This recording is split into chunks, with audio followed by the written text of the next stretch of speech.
This week on Talking Politics. Any WhatsApp group is only as safe as the weakest person in the group. People are just going back and checking what's there and wondering whether there's ever a capacity. These frankly bizarre pictures of Elon Musk in the Oval Office. The joy of all of this was to see little X standing there with his suit and tie on, talking probably more common sense than any of the adults. He needs to spend less time whining about the last government and do his job. Most people would say she's a bit of a disappointment. It's just like texting into a black hole. You just don't get a reply.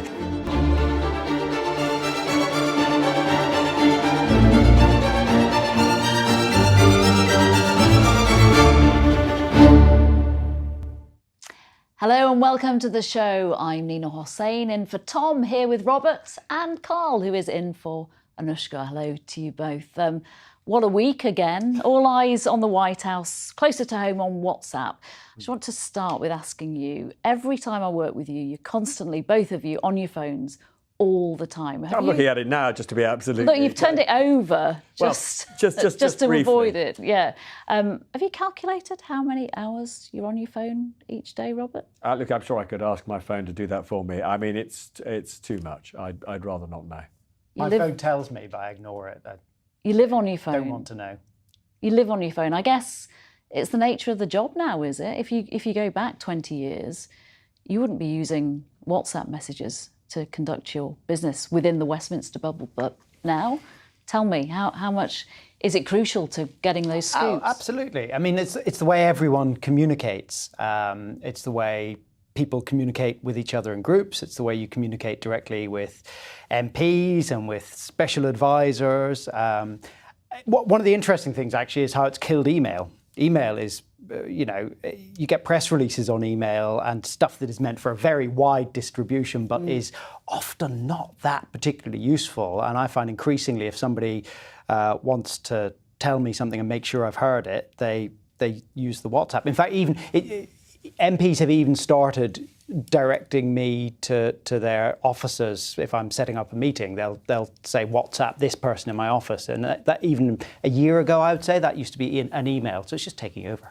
When it began, though, Robert, we were kind of lulled into a false sense of security that WhatsApp was encrypted. These messages couldn't be seen, but we obviously now know that because of the screenshot, they can be seen by anybody who chooses to forward them on. Yeah, I mean, look, it's like any group that you have a conversation with. I mean, obviously, the encryption is real. They're quite hard to hack. But if you happen to be in a group and you don't know all the members, or one member decides to go rogue, there is literally nothing that you might say that you could be confident won't work, you won't end up in the public domain. And I think one of the things that obviously people have learned to their cost. I mean, we actually saw this in the early phases of the COVID inquiry. People will say things in WhatsApp groups that they think are private. They think it's like a conversation. It's like the kind of chat we're having. Now, of course, this is not a private conversation because we hope there are a few people out there listening to us. But after the show, we'll do a little debrief verbally that we hope other people aren't listening in on. So it is amazing to me how naive people were in thinking that, a permanent written record, was somehow not, particularly if they're saying something, appalling.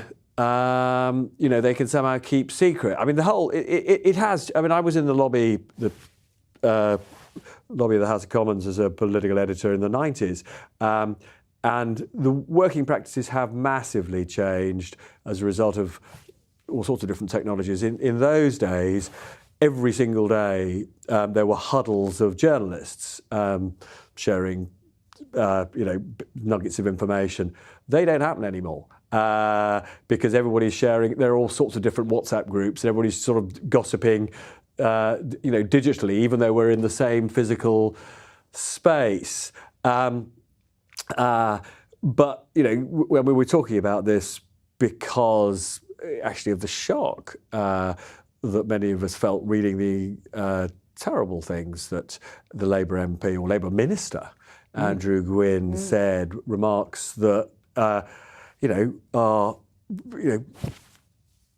anti-Semitic. Some would say, racist. Some would say sexist. It's pretty extraordinary. Pensioners as well. I mean, absolutely. There's hardly anyone he didn't defend with that. I mean, it's extraordinary that anyone would say those things in private, in a professional setting, let alone write them down. I mean, that absolutely beggars belief. Now, as Robert said, many people have been caught up by this. Even Simon Case, the cabinet secretary, was, supposedly the holder of propriety and ethics and all good sense within the government, was caught out during the COVID thing. Let's remind people then of some of those bigger moments when politicians and others, as you say, have been caught out by what they've written in a message. The Downing Street flat was a bit of a tip, the Prime Minister said in newly revealed text. The COVID WhatsApp messages, a new headache for Matt Hancock. This is excruciating.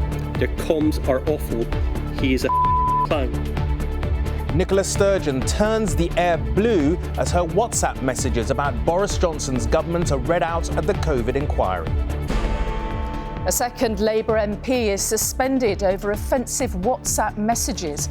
Oliver Ryan admits his comments were totally unacceptable.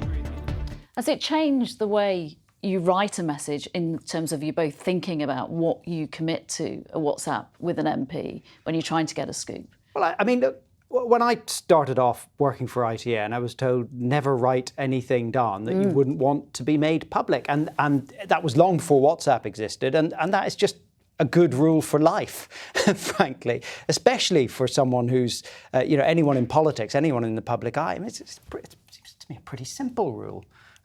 Yet WhatsApp, because of the encryption, seems to have gulled people into being much more open than they should be. And as you say, the encryption does work. I mean, the most astonishing thing I've read about WhatsApp today is that there are Ukrainian tank crews driving British tanks around Ukraine who are WhatsApping their British trainers back in Britain to share information. So they're obviously incredibly confident about the encryption.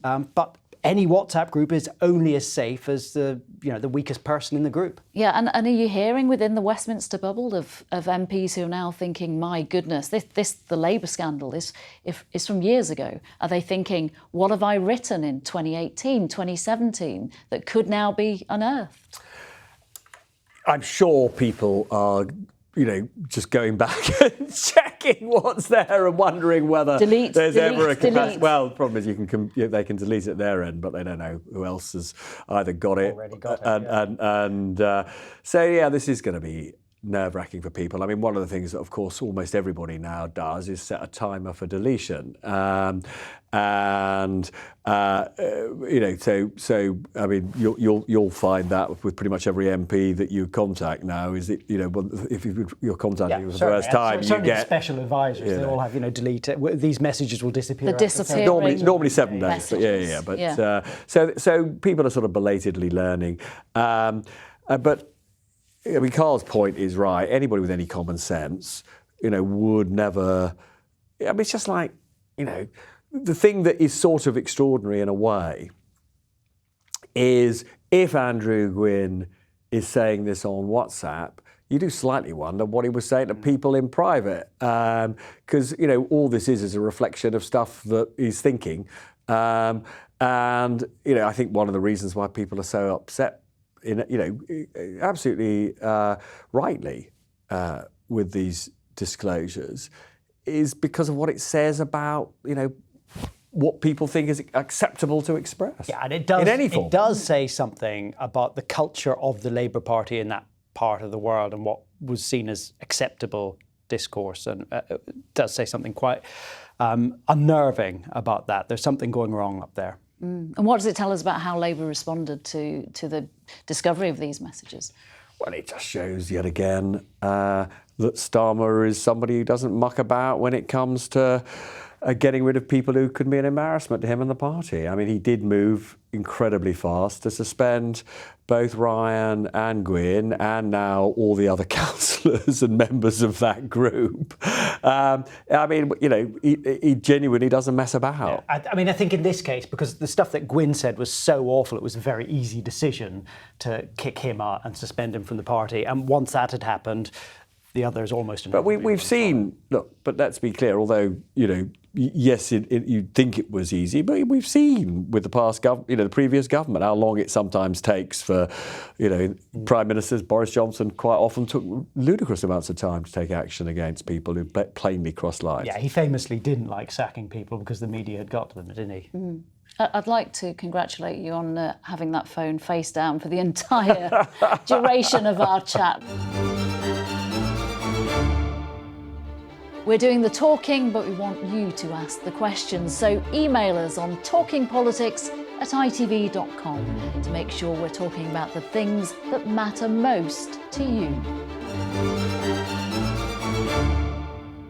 We're in a situation where we're almost like changing the news agenda day by day, sometimes hour by hour, by what's coming out of Washington. And last night, these, frankly, bizarre pictures of Elon Musk in the Oval Office. Some have described it as bring your child to work day. What did you make of what we saw? So, I mean, just to be absolutely clear, in what has been a completely exhausting period of global politics, where literally you can't relax for 30 minutes before, Donald Trump says something that you just never expected any leader of America to say. I loved, actually, the little interlude of the Oval Office with Elon Musk's son, who he takes. I mean, one of the things is, Elon Musk, one of the most extraordinary characters in modern history, richest man in the world, most powerful industrialist in the world. A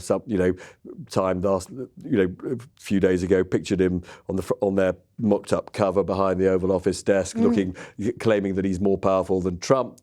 Trump obviously enjoyed that. Anyway, it was literally extraordinary to see them talking about all the fraud in government, the way that they are, dismantling the whole government machine, complaining about judges trying to stop them. And let's be clear, one of the big constitutional issues around all of this is the extent to which the judiciary will put a brake on the remaking of American government in this utterly radical way by Musk and Trump. And then whether at that point Trump will then seek to reduce the powers of the judiciary and therefore have a wholesale onslaught on another aspect of the American Constitution. Anyway, the joy of all of this was to see little X, Musk's son, standing there with his suit and tie on, sort of basically talking probably more common sense than any of the adults in the room. It was joyful. Did you find it joyful? Well behaved. He was very well behaved, I thought. I thought there was a bit where he picked his nose, but we perhaps shall move on from that. Obviously, big issue is Gaza, but also Ukraine. And we've got Trump's new defence secretary in Europe. Let's have a listen, a taster of what he's going to be talking about in the days ahead. The president has said directly that our NATO allies need to step up even more. We're appreciative of what they've done. The alliance is rock solid, but any sort of an alliance needs full burden sharing. So we're going to talk a lot more about that. Two things have happened this morning that I think are important. One is that Pete Hegseth has been meeting John Healey at the beginning, our defence secretary, at the beginning of, that was Pete Hegseth, by the way, Trump's defence secretary, at the beginning of the Ukraine contact group session, which is where different nations get together, decide how they're going to support Ukraine. Now, the significant thing is that up until today, that group has always been chaired by the United States. Today, the United States has stepped back and John Healey is chairing that group. So there is concern that that signals something about America's commitment to Ukraine. The other thing that I think is significant in terms of spending is that the Secretary General of NATO, Mark Rutte, has just been giving a press conference and he was asked about spending. Remember, NATO countries are all supposed to spend 2% of GDP on defence. There's a big argument in this country about at what point the government might get to spending 2.5%. Mark Rutte has just said there's a conversation going on in NATO and he expects NATO to end up asking everyone to be paying something north of 3%. So that is in excess even of where the UK government is not yet getting to be. So And that is because there is concern, again, about whether or not the US will pay for the defence of Europe when European countries aren't willing to. And this is a rerun of what happened last time with Trump, right? I mean, last time around, Trump famously made all these noises, casting doubt on how much commitment there was within the US to NATO, and it panicked everyone into spending. I mean, it worked. It panicked everyone into spending more on defence, and it's happening again. Well, it's a rerun with the stakes, though, significantly higher because, the great uncertainty is as and when we move into proper Trump-Putin talks. We've heard Trump doubling down on America will own Gaza. The only change is initially he implied they were going to pay for it. Now he says it's worthless and they're just going to take control of it. Before he was inaugurated, the widespread view in the among security specialists was that Trump was going to agree a deal with Putin that would surrender a significant amount of land to Putin, and we'll now just have to wait and see whether or not what transpires is something that most of Europe will regard as a dangerous surrender.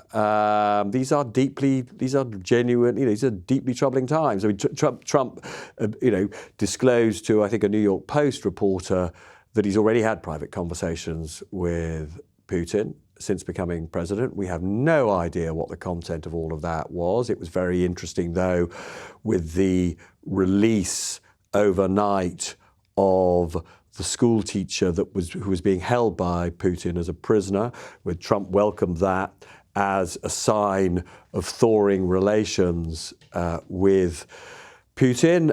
Things are moving. Things are moving, and Trump has shown that he will happily make policy on behalf of his allies with what he's done over Gaza and the hostages in the last few days. I mean, he just talked right over the deal to release 3 Israeli hostages at the weekend and said, no, they've all got to come out. And the Israelis have now rode in behind that. So, he will make policy on the hoof, and he'll make policy for his allies. And because he is so powerful, that people end up rowing in behind what he says much of the time.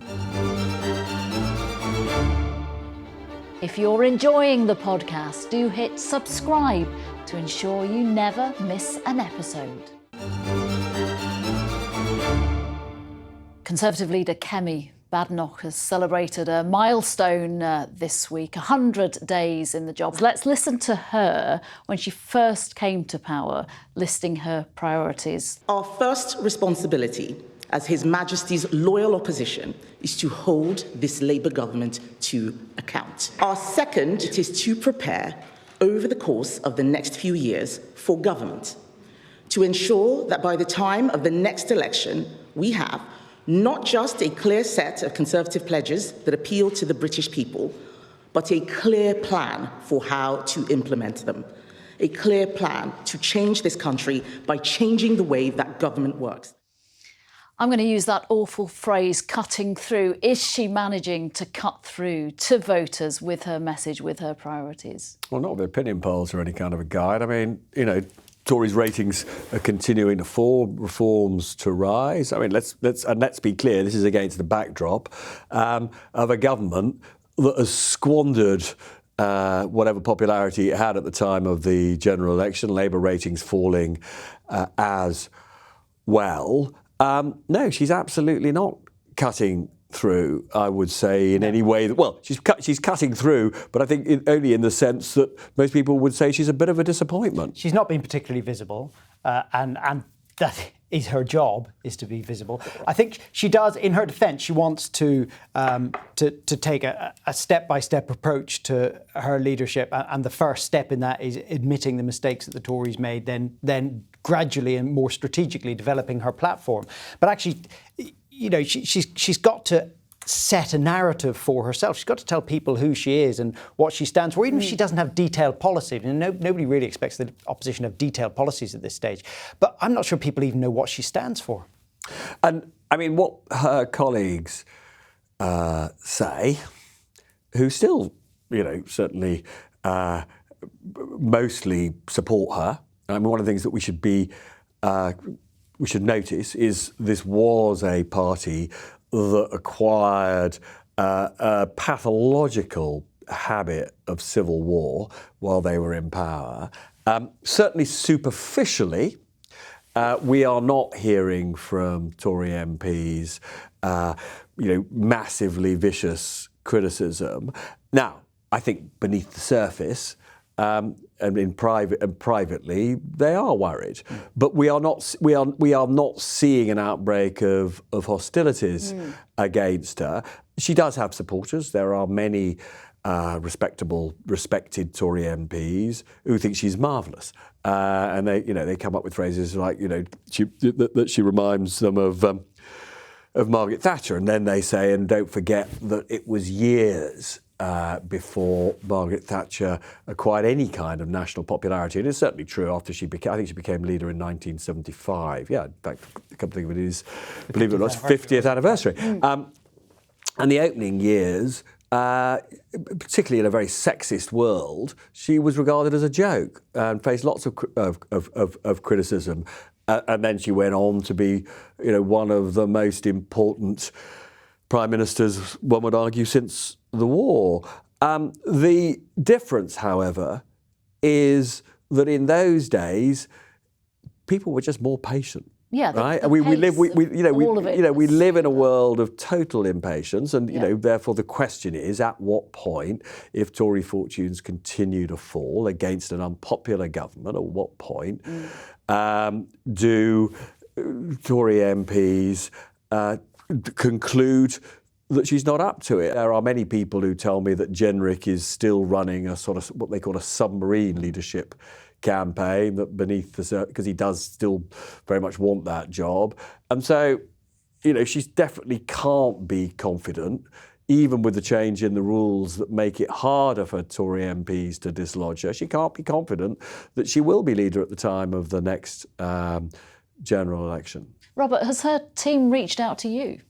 Are you going to get back to something I had a conversation with on this programme comparatively recently? So I did say on this programme that their media operation was one of the most eccentric that I'd ever come across, because, 100 days into her time in office, I text, their main media people, and it's just like texting into a black hole. You just don't get a reply. If you do my kind of job, right, you would expect a couple of things. You'd expect to have done an interview with the leader of the opposition by now. Yeah. 0 interviews since she became leader. And you might expect to have a private chat with her. 0 private chat with her since becoming leader. I mean, you might think that ITV and its viewers were an important constituency for the Tory party, but apparently their leader doesn't think so. Well, the story is that she doesn't like doing media, which, if that's true, is a significant disadvantage when your job is to be seen and to get out there. That's all for this week. Thanks, Robert. Thanks, Carl. And thanks very much to all of you watching and listening for joining us. Look out for Talking Politics USA dropping into your feed on Monday. Talking Politics will be back on ITVX next Wednesday. Until then, have a great week.